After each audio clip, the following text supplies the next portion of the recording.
Hello and welcome to Interpreting India.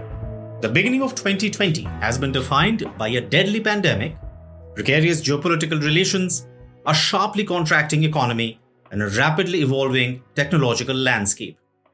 This season, we at Carnegie India are examining many of the challenges and opportunities that India will confront in the coming decade. I'm your host, Deep Pal, and this week we are diving deep into the state of the international order. The conclusion of the Cold War in 1991 heralded a new age of peace and prosperity under the leadership of Western powers. Yet, the reality fell far below expectations as the measures taken to actualize these promises proved to be inadequate. The unipolar moment has seen levels of disorder where multilateral institutions have decayed, global terrorism has emerged, while long-standing geopolitical rivalries have been revived. How did we reach here from the heights of 1991? What is the nature of the problems plaguing the international system? And finally, what can be done to stem the decay of the international order and its constituent multilateral organizations? Joining us today to discuss the tumultuous state of the international order is Ambassador Yogendra Kumar. Ambassador Yogendra Kumar retired from the diplomatic service in 2012 in the rank of Secretary, equivalent to Vice Minister in the Government of India. He has been ambassador to the Philippines with concurrent accreditation to Palau, Micronesia, and the Marshall Islands. Earlier, he was head of the Indian mission in Namibia and Tajikistan, during which period he also handled India's policies towards Afghanistan. He has also been Consul General in Tashkent, covering the entire Soviet Central Asia. He has served on the faculty of the National Defense College and in the Ministry of External Affairs. Since retirement, he has been writing and speaking on foreign policy and security affairs. He has recently authored the book Geopolitics in the Era of Globalization, Mapping an Alternative Global Future, published by Routledge. Ambassador Kumar, welcome to Interpreting India. Wonderful to have you with us. If I may start by asking you about the basic argument of your book. You say that the world at the end of the Cold War was expected to go in a certain direction. And 3 decades from then, we see that's not where we are. Can you tell us why you argue this? Well, thank you for this podcast under the auspices of the Carnegie India. Well, my basic argument really is that, when we might place ourselves in the situation, let us say, towards the end of 1991 or towards around that time, you realize that both the US president and the Soviet president, they both had developed a common interest, unlike the confrontation which actually had been developing and growing between the two superpowers since the end of the Second World War, practically. So there was a unity of purpose, and the unity of purpose actually really was that the West was actually to help the Soviet Union in achieving a transformation by which it will actually move towards the political and economic model of the West, pursuing democracy, pursuing economic liberalization, and giving people of the country the freedom that they actually deserved and they aspired for. So that was the original premise based on which the interaction between the two developed as to how the world is to be led out of the Cold War confrontation.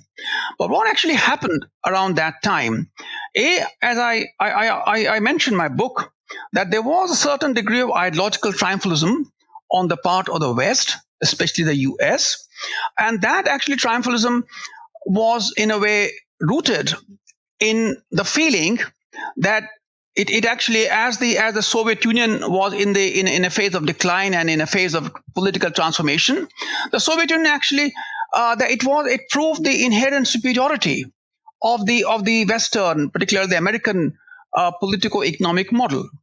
So what actually was the approach at that time of the Western countries, including, as I said, Western Europe and the US, and the approach really was that you encourage rapid economic change in the Soviet Union. You encourage, the formal reforms of the state institutions like elections, allowing political parties to develop and press freedom and so on and so forth. But in the process, it wasn't taken into account that the Soviet political system was very different, with very different kind of political culture that they had internally. So in the process, what actually happened was that instead of the West really looking, they in a way they said they prioritized. In a manner that they prioritize the foregrounded first the economic reforms, and then they actually at the same time they said, okay, let's have the political reforms and so on and so forth. So what actually happened in the case of Gorbachev when he was trying to carry out the perestroika was that he was first trying to consolidate his political power to actually be in a position to carry out the economic reforms, which would, let us say, may require a bit of disruption, but also having a consolidated political power with the mass base that he was trying to achieve through that process, and thereby carry out the economic liberalization that was expected. But if you read the literature of that time, which is what I mentioned in my book, the priorities actually were quite changed. So that's one aspect of it. The second aspect, of course, was that the Soviet CPSUs, Communist Party Soviet Union's control over the communist parties of Eastern and Central Europe, that was allowed to go completely, with the result that there the political transformation set off by the sort of loss of political control by these communist parties led to an eruption, which actually also had an element of uncontrolled kind of a process of political change. So in the process, what actually happened was, as I see it, is that the Communist Party of the Soviet Union was actually allowed to be dissolved. And when that dissolved, what actually it meant was that the only political force which was capable of managing the state apparatus across the length and breadth of the Soviet Union, that actually disappeared. And when it disappeared, it was replaced by individual factions, interests of all kinds, and people with different kind of ideas, whether they're ethnic identity, or it is economic identity, or regional, or any other interest.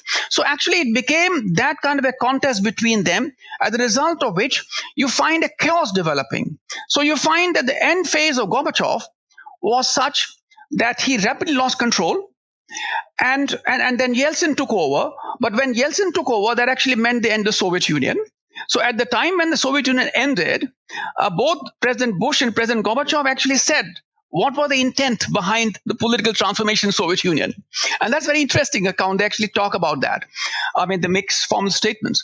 But when Yeltsin took over, then the same kind of a shambolic nature of political change that actually continued. So Yeltsin, who actually was a kind of a, let's say, a hero figure, so to say, in the Western conception that he was going to lead this kind of a transformation, he also got entrapped in the same kind of a dynamic, which actually was getting out of his control. And that led to the collapse of the Soviet Union. It led to the disintegration of the Soviet Union. And again, because the fact that disintegration was messy, because, let's say, if you consider Tsarist period and the Soviet period, for let's say, in certain parts, more than a century, of one control, of one power, you had populations, you had economic structures, you had social structures. They were all actually had been in a way interlaced. As a result of which, when this breakup took place, there were worries as to how you have disrupted the economic production system, supplies and supply chains and demand chains, and also overlapping of ethnic groups in different parts of the former Soviet Union.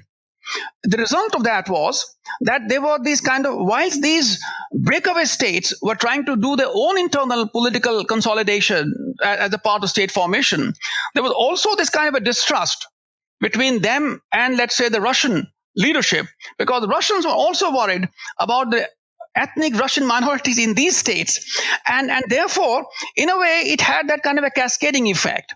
The same kind of thing you see in the case of Yugoslavia. When Yugoslavia was allowed to collapse, the first thing which actually happened was that the Communist League of Yugoslavia was allowed to collapse. So, and I make this a larger point, that when you look at the writings at that time, the scholastic writings, actually all of them pay attention as to how, if you have certain process of economic reform and if you have certain these kind of freedoms being injected or inscribed into the constitution, you have automatically a democracy. but there was lack of attention on their part with the towards the how the political force, as I said, which was controlling state power, which was actually manipulating levers of state power, how that political force was to be democratized internally. And by doing that, you would be able to manage a far better political transition than was done. And you can find that kind of this particular kind of approach, not just in the Soviet Union and Yugoslavia and elsewhere, but you find the same thing in the case of, example, Western intervention in Afghanistan or in Iraq. Again, you mentioned that. So, and you see that in elsewhere, whether you take Libya, you take Syria, you take Yemen, for example, or you take some of the African countries. You take countries in South Asia, Nepal. It had a communist rebellion and a war, civil war, for 10 years. So what I'm trying to say is that here you can see a certain presuppositions as to how political transformation is to be achieved. Instead, what you have is huge amount of instability. So Yeltsin, who was at one time as the hero figure for the Soviet for the West, he actually became a rather, what should I say, a very unreliable partner. And you find then that the differences between Russians and the Americans began, for example, over the Balkans. For example. So what I'm trying to say, when you talk about the current situation, and if you would permit, I'll just mention to you that the National Intelligence Council report of which actually predicts up to the period of 2030, it actually mentions what kind of the conundrums of analysis which actually are now being faced by the analysts. And I can just briefly tell you. Right. In fact, Ambassador Kumar, why don't I come back to that? But before that, the other major question that I had, it's very interesting what you said, because right now we are again at the cusp of a major change in the global order, right? You have written about the unease about the shape of the future world. Now, the world which seemed to have collapsed into unipolarity at the end of the Cold War is possibly now closer to a bipolar configuration than it has been in the last 3 decades, right? Now, if we look at your analytical framework, what does that tell us about where we are now? All right. So again, that one or two points I like to make here. One is that I think it is more aspirational to say that the world is bipolar. I actually would say that the world is actually is a state of disorder. Because, bipolarity of the kind that we saw in the Cold War doesn't exist today. You take the Warsaw Pact. Warsaw Pact was coterminous or concomitant with what is called the CMEA, the Communist Bloc economic system. Now, the NATO again was comprised, let's say, certain kind of political system, and then the NATO actually was meant to defend that political system. So that was a much neater kind of bipolarity that one is talking about. But when you talk about today, I am sure that neither can you say that the US today is the ultra power or the hyperpower that Hubert Vedrine called it in the early 90s. In fact, people are, the one I was going to mention to you, the NIC report, which makes forecast up to 2030. Actually, it says the question really is, what is the role and the capacity of US today to actually even be a pole of some kind? So whether you take the US role within NATO, or you take the US role in East Asia, or you take US role elsewhere, the question actually is that you had the Trump presidency and the Biden presidency, and you can see a kind of yo-yoing kind of a kind of an attitude as to how the US is going to engage with the rest of the world. So that's one aspect. If you take the Chinese, now China of course has made impressive gains or impressive strides in terms of its political and economic power. But China, to call it a pole, actually is, in my view, a bit of hyperbole, because China is not yet in a position to establish, and that's the point I make in my book, is not in a position to establish that it has developed parallel institutional structure which will support China's role as a pole in the global order. It has it has deep pockets, undoubtedly. It has a growing military and navy, but I don't think that, for example, even today, of course, we do hear about South China Sea and Southeast Asia and so on and so forth.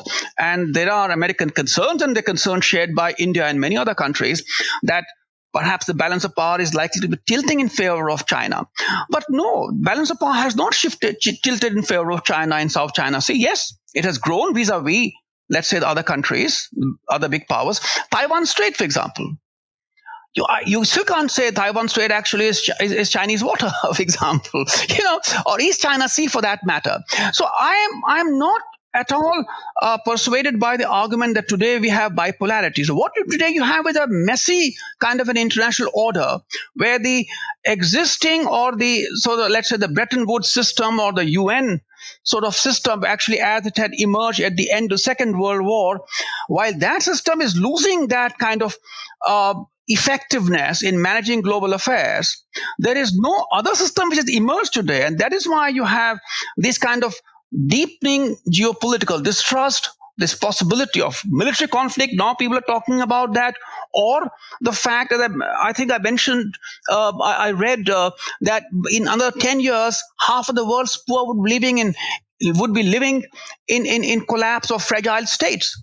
Now, that tells you the kind of pressure which are building up, which actually constitute geopolitical trends, which are going to affect as to how the global order is going to evolve. So actually, it is really, I would say, it's like you can see more of the debris or the detritus of the collapse of the bipolar order at the end of the Cold War, rather than say that you already have some kind of a shape of a global order. In fact, I consider it global disorder, frankly. Okay. So, Ambassador Kumar, if I can get into the specifics, you talked about the debris of the earlier order, and one of the things that you discuss in the book is the failure of multilateral institutions. So, if you can tell us a little bit about why these organizations declined since the Cold War, and that we now hear a lot of talk about these plurilateral platforms, right? Do you see them successfully taking over the role that these traditional multilateral organizations were expected to play? Well, I'm rather doubtful of that. The reason, of course, is that these plurilateral platforms, they're constantly mutating. They do not have the heft and the gravitas of the established multilateral institutions like the United Nations or the WTO and or the World Bank or the IMF. So and they are mutating and constantly evolving depending upon the requirement or the expediency of the individual or the powerful country driving that particular platform. So you find that kind of thing happening all around. The decline of the multilateral organizations since the end of the Cold War is, in my view, as a result of the I would say deficient presuppositions on the part of the Western countries, because when the neat erasure of the Soviet Union took place from the geopolitical map of the world, it was seen as a validation in absolute terms of the politico-economic system as it actually existed in the US and the Western Europe. So what actually happened was, at the end of the Cold War, you find as a part of design, US and the Western European countries to devalue the role of the United Nations. So what you actually have is that the security role of the United Nations literally passed on to NATO and the other organizations created like the Coalition of Willing and that sort of thing. There, of course, I write about the various attempts to reform these things, these structures. But even there, you can see a basic design that the key security functions of maintaining the global order as it was envisaged would be in the hands of the United States and some of its key allies in different parts of the world. So that's one aspect. The other aspect is the economic functions of the United Nations. They were actually again sort of practically taken away or shifted to the IMF and the World Bank, which were dominated again by the US and Western European countries, where a certain agenda was front loaded in terms of accelerated economic reforms or free market kind of conditions in all countries around the world. It was seen as a kind of universal prescription of accelerated global economic growth. And in that process, the development agenda of the United Nations, in terms of how you have a balanced economic growth, that was junked for that time. You remember, and it led to a lot of crises. For example, I give one example in my book again, the shock therapy administered on Russia. Now, one thing which happened as a result of that when the shock therapy was administered, Afghanistan collapsed, because Najibullah's government just was denied all the resources that could get to actually survive. And the collapse of Najib's government led to a cycle of periodic bouts of state collapse in Afghanistan, which continues even till today. Or if you take the other example, when you had the Southeast Asian economic crisis 1997-98, Indonesia collapsed. And when Indonesia collapsed, it led to its breakup. Now, I'm not saying that there were atrocities committed by the Indonesian army, but the point actually is that it is a fallout of the collapse of Indonesia as a state. So you have Suharto sort of resigning and a kind of instability which actually takes place there. So you can take a lot of examples of this kind, where you find that this kind of a dogmatic kind of an application or of these kind of prescriptions. In fact, there are some of these Western economists who actually say that this shock therapy or this kind of even what's called Washington consensus, all of them actually led to collapse of many countries and the economies. And let me just make one more point here. There is kind of doctrinal approach. For example, when the 2008-2009 global financial crisis took place, the IMF's independent inspection unit, they actually carried out a report as to why the IMF was unable to predict the collapse which took place, for example, in the US economy, and then had a cascading effect all over the world. And there's something very interesting. Again, I quote my book. And actually they say that there was a kind of intellectual capture, a kind of a groupthink, which was deliberately cultivated.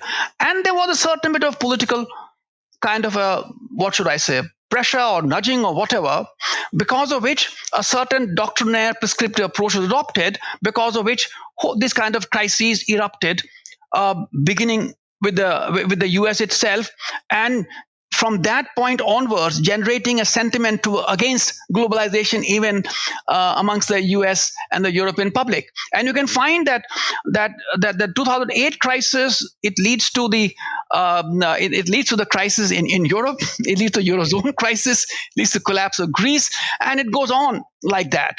So my point actually, when I say that, is that because of the fact that at that time when the Cold War had ended, instead of this kind of a triumphalism, if there was a little bit more of an open-mindedness, first of all, applying the mind to, in the case of US or Western Europe, if you look at the history of the growth of democracy in these countries, it actually is a process which actually has to be accompanied by a strong party system. If you don't have a strong party system, because it's the party which controls the levers of state power. So if the party is not configured, as I mentioned later on when I come to the Gandhian praxis, if it is not configured well, then you find that all these things that we're talking about, instability and fragility and all the rest of it, actually goes on. And this debate is continuing even today. So I quote again the United Nations Secretary General, I quote the Cameron Commission on State Fragility, and how they're studying these kind of things now. Right. In fact, the Gandhian praxis is a very interesting concept that you introduced, which I will come back to in a minute. But before that, if you can stay on the question of multilateral institutions for one more minute, because India is soon poised to lead the G20, that's next year, 2022, as well as start its tenure as a non-permanent member of the UN Security Council. Right. Now, given the issues that you just highlighted vis-a-vis these and other multilateral agencies, how should New Delhi approach its growing international role? Well, I mean, of course, India is already a member of the UN Security Council for its two-year term. And of course, as you said, that India will assume the presidency of G20. Now, I think what India needs to do is to inject a very different kind of debate into the global discourse as to how stable political transition has to be achieved. And that actually does have a kind of a development side. It has an inclusiveness, inclusiveness. It has to bring in or inject or bring in this element that how political difference need to be mediated in a manner that they don't lead to fractures, they don't lead to fissures of the kind which lead to state fragility or state collapse. So I think the other kind of debate, and of course now I would say the bigger challenge, which actually I do talk about in my book also, is how we're going to make the transition from let us say towards the green economy or the blue economy. And here I have to say that the record of the West has not been very good. I have to say that, and I give you a simple reason. Now, the Paris targets actually consider 2030 to be a make or break year for the climate trajectory. Now, even today, you find that and if you study the literature and whatever is being written about, the commitment made by the West to help the developing countries make the transition from let us say the brown economy to the green and the blue economy, that is not very good. And whether it's how to come to the green economy, because that requires a major structural change in the production social system. I mean, something which the US is now talking about under the Biden administration. So, and they need to be large-hearted. They need to be large-hearted in terms of making sure that wherever, let's say, these countries are facing problems, they are generous with the funding, and also in terms of the intellectual property issues. And I give you this example. For example, everybody is now saying coal is very bad for the world, and everybody seems to agree that that is the case. But what about sharing of clean coal technology, which the West has with these countries? And if you share it quickly and disseminate it quickly, you're able to achieve this target much faster. Or you take another example. Let us say the other one, for example, is that there is something called retrofitting of the coal-fired power stations. So existing coal-fired power stations, they can be retrofitted to make them carbon neutral, or make them actually much more green in that sense, in terms of the emissions, controlling the emissions. But that is not happening. So, and I give you one more example. For example, it is now being said that under the WHO's this COVAX program, there is external funding required of I forget the figure now, but some funding is required and some funding is being given, but not as it is being actually as the WHO is asking. Now, by not giving those amounts of money, let us say, the world is failing in tackling the COVID-19 driven economic and social crisis, not helping it in being ended fast enough. And in the process, the global economy is suffering. The US economy has suffered, the European economy has suffered, but if you are, the point I'm trying to make is that you can be a little more, enlightened in a self-interested kind of way. I give another example. For example, at the WTO, India has made this proposal that the current vaccine technology, it should be allowed to be for emergency manufacturing because it's a crisis. But the resistance from certain countries, and you know which countries. So I'm only hoping that India cannot, in a way, dictate its terms to the rest of the world, but it can inject some fresh ideas as to how these crises, which are now conflating upon the planet, how these crises can be managed better. by a certain way. And here again, another important point actually is that all disruptions which take place, the triggers for these disruptions, they have a political fallout. In fact, you can see the effect of the global pandemic, COVID-19, on the US politics. You see that in European politics. You see it in Chinese politics, and all over, or everywhere. So the point actually, the political fallout of these disruptive episodes, that requires a special kind of management. And that is the point of my book, where I talk about as to how the political mobilization for any disruptive, to cope with any disruptive episode, or even for that matter, any policy intervention by a state, the political mobilization is absolutely critical for making that a success. Right. The other thing that you highlight, and you in fact brought this up in the conversation earlier, is the importance of the Gandhian praxis. Mm-hmm. As critical towards addressing the various issues that we are discussing now. Now, if you can explain this phenomena to us and what it means in terms of India's global position, and to what extent does this Gandhian vision of international politics, has this found expression in India's foreign policy?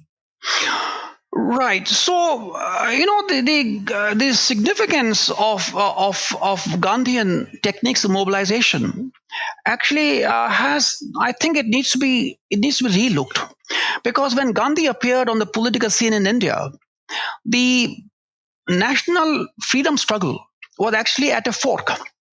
And there was this kind of an issue whether Indian nationalist figures or Indian people should go take the path of violence, or what should they do? So for example, you had, for example, after the partition of Bengal in 1905, there was a revolutionary movement. And the revolutionary movement led to the repression of the British government at that time. In fact, if you remember, the cellular jail in Port Blair was set up just after that. And you remember the case of assassination by Madanlal Dhingra of Curzon Wiley, who initially thought that he wanted to actually assassinate Lord Curzon because responsible for the partition of Bengal. So when Gandhi appeared, so his book, which actually in a way is an interesting way he wrote the book, and not many people understood it, is called Hind Swaraj. In 1908, it was published. It was written. So what actually he did was that he articulates his approach as to how political mobilization should take place. There he talks about truth, he talks about non-violence, he talks about non-cooperation, how it can be done, and what kind of a society India should be in that vision. The other thing which actually happened, that Gandhi was a brilliant tactician. So it was purely fortuitous that his campaign against the exploitation of the indigo farmers in Champaran, for example, in 1917, was the time when actually he did that. Now, that campaign was such a spectacular success that suddenly Gandhi emerged as the foremost leader of the Congress party. And when he became leader of the Congress party, he actually thoroughly democratized it. He made it accessible to the poorest of farmers, the poorest of the urban people, the city dwellers, so that it has a wider base. He introduced internal party elections, for example. He also, another thing actually is very interesting, and all these things are mentioned again in my book, but it was written about that time very, very well, that thorough editing of the party accounts, so that nobody could say that the money being collected by the Congress party actually was in a way was being, was actually being stashed away in somebody's pockets, so to say. So that transparency of internal political democracy of the Congress party, making it mass-based, also public accounting of the party accounts. That's the other thing. And also he mentions in his writings, his book Satyagraha in South Africa, it talks about that. And he says that he actually is against the idea of any kind of a link up between big business and politics. And actually he says that any political agitation which has to be carried out, for that public funds should be raised. So the point actually is that, in one way, what he did was that he suddenly gave the poor people, the peasantry, a certain kind of a sense of empowerment. Because at that time Nehru and everybody writes about that, how he electrified the rural peasantry, because they suddenly felt that there are people coming and listening to us. They're paying attention to us. So that is one aspect. The other thing is that because of the impact he had on the Congress party, he said 2-3 things. First, he said you have to believe in non-violence. Secondly, you had to believe in khadi, which is the hand spun fabric. To develop. And thirdly, honesty. And he said, apart from that, I impose on you no preconceived ideas as to how the party's platform should be. So, for example, Hind Swaraj, he says, you believe it only if you are convinced about it. If you don't believe in it, don't believe in it. But he made sure that the party actually was organized like that. The result of that was that when the Jallianwala Bagh atrocity took place, which was a horrific atrocity, he was in a position to channelize the public anger on a non-violent path. And that is what he continued all along. The other thing, which I write in my book again, is very interesting. His ashrams, which actually are considered to be something like, in the West, they say it's something like I forget the name, the coffee house culture or something like that, that you actually have a place where you discuss various ideas. But the ashrams, as we Indians understand, has a certain personal credo, how you're going to lead your life, and those things are very clearly laid out. What time you're going to get up, what time you're going to sleep, this, that, and the other.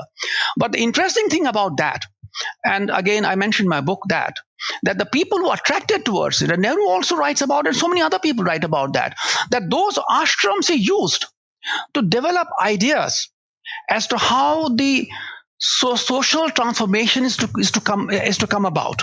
So developing ideas on education, developing ideas on public health, developing ideas on how the agrarian sort of productivity is to be raised, how with a poor farmer, how he can modernize his agrarian agricultural product, and health and education, all those kind of things. So in a way, what he did was that he actually, in a way, challenged the then existing institutions of higher education or secondary education, and the health system which the British had introduced, and things like that.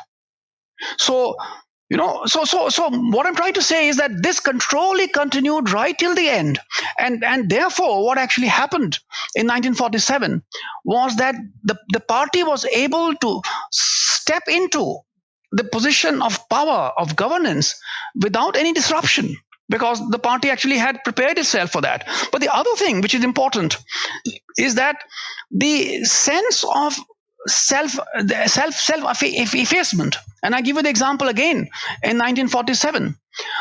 In fact, as you know, that Sardar Patel was the most powerful figure in the Congress party, but Gandhi actually preferred Nehru, and then he was able to generate an opinion, as a result of which Nehru became the president of the Congress party, and thereby became the prime minister of India. So Patel actually was obviously quite upset, but he, within a couple of days, he actually looked at himself as somebody who actually was following Gandhi's bequest, Gandhi's the values and Gandhi's injunctions. So, in fact, if I can just make this particular point, that on the day of his assassination, when Patel was sitting with him and he said, I cannot work in the government because the differences are so much between me and Jawaharlal. So Gandhi said to him that I was all thinking that maybe since you don't get along, so one of you run the government, the other one the party. But today I've decided both of you are going to be in the government and make it work, And that was his last words of Patel, So as a result of this smooth and seamless kind of power transition which took place, the resilience of state institutions in India actually has been what one can say is the main reason why today the India took that post-independence trajectory and the resilience of institutions and the way they have continued. So you find making of the Indian Constitution. And there again, he got everybody together. Ambedkar, who actually was opposed to him, he said, "You are going to draft the constitution," and getting people from different parties to make the interim government work. Yeah, Ambassador Kumar.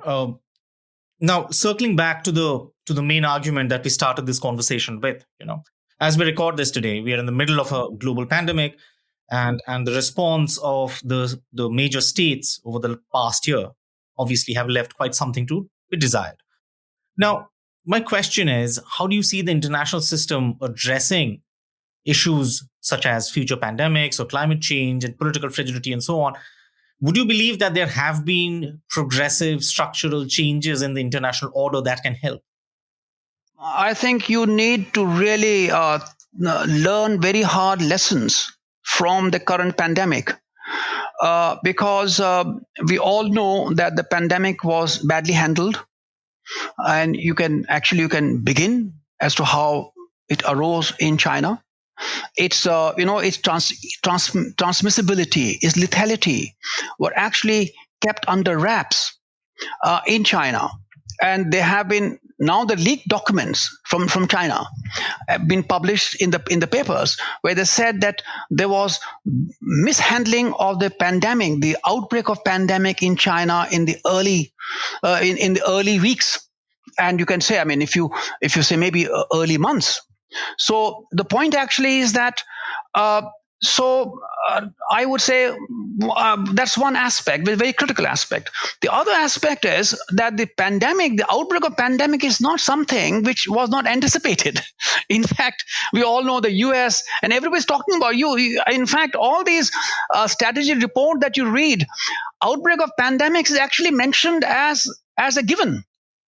But what you find actually is, in fact, from what I have learned, in 2017, the WHO actually had conducted a war game that how would the crisis be handled in case a pandemic actually erupts. And no lessons were drawn from that. And a lot of the commentary from strategists that I've read about this, that the US did not think that it really mattered to them. The UK did not think. The Western Europe did not think. Nobody in that sense was prepared. Though we all have, all countries have what are called disaster relief agencies. So they weren't prepared for it.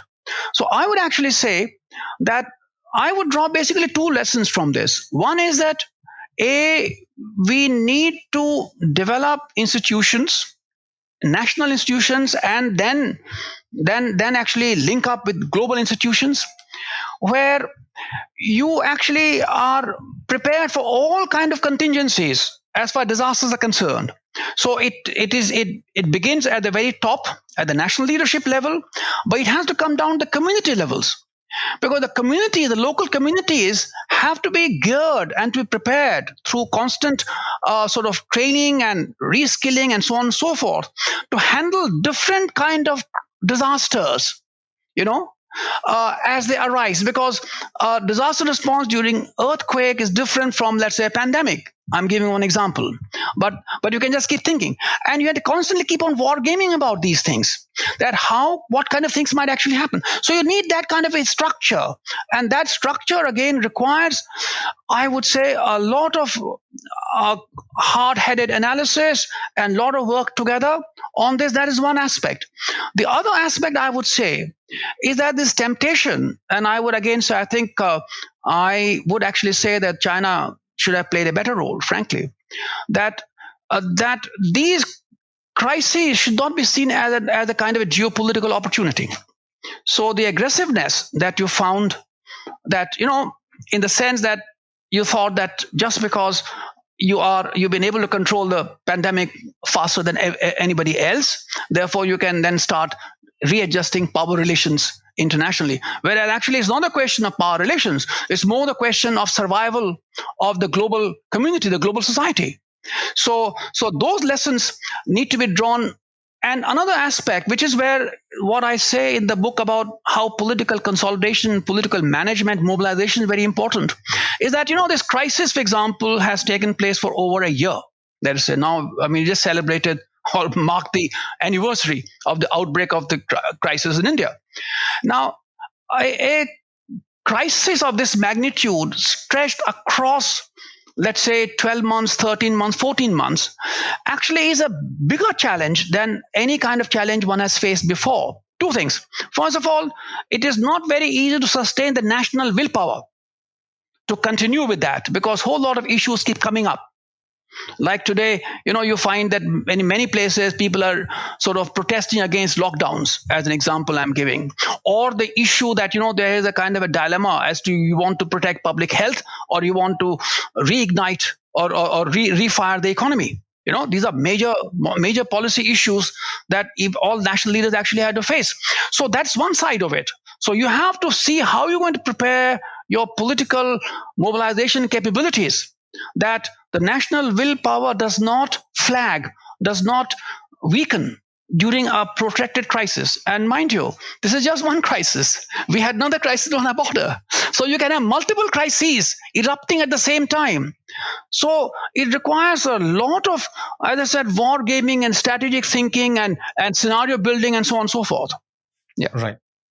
Ambassador Kumar, thank you very much for joining us today. My great pleasure. Thank you very much for this opportunity. I appreciate that.